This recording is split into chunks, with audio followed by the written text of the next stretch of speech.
participer activement aux discussions qui auront lieu et à contribuer de manière significative non seulement à l'atteinte des objectifs de ce forum, mais aussi et surtout pour servir de base solide aux prochaines rencontres de haute instance comme celle de la COP.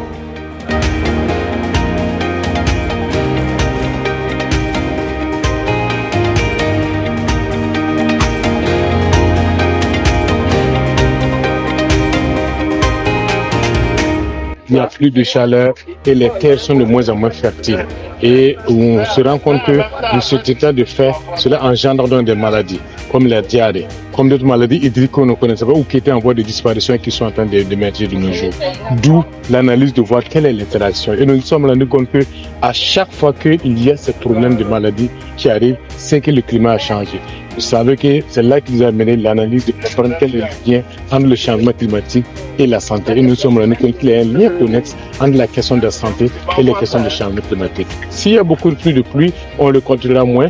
Si on le compte moins, on va être malnutri. Si on est malnutri, on tombera malade. Ça, c'est un exemple de lien qui existe.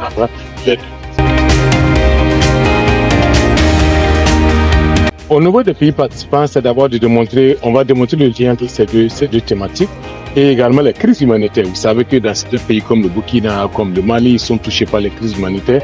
Et également au Togo, il y a des déplacés internes ici, donc liés à ces crises qui sont installées au Togo, d'où la nécessité de travailler ensemble pour pouvoir répondre aux besoins en fait des populations. Et ici, les 3 jours, on va dresser une feuille de route que les pays vont mettre en œuvre.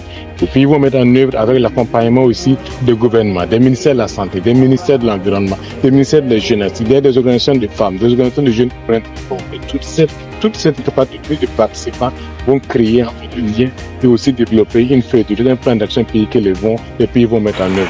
Autre élément également, c'est aborder la question de la COP29 qui va se tenir en Azerbaïdjan l'année prochaine. Donc cette année, on doit commencer à réfléchir. Quelle peut être la participation de l'Afrique? Quelle peut être la contribution des organisations de jeunes de l'Afrique? Quelle est la participation des organisations de femmes d'Afrique pour s'assurer que les besoins spécifiques des femmes et des jeunes soient pris en compte au cours de ces discussions? D'accord, merci beaucoup.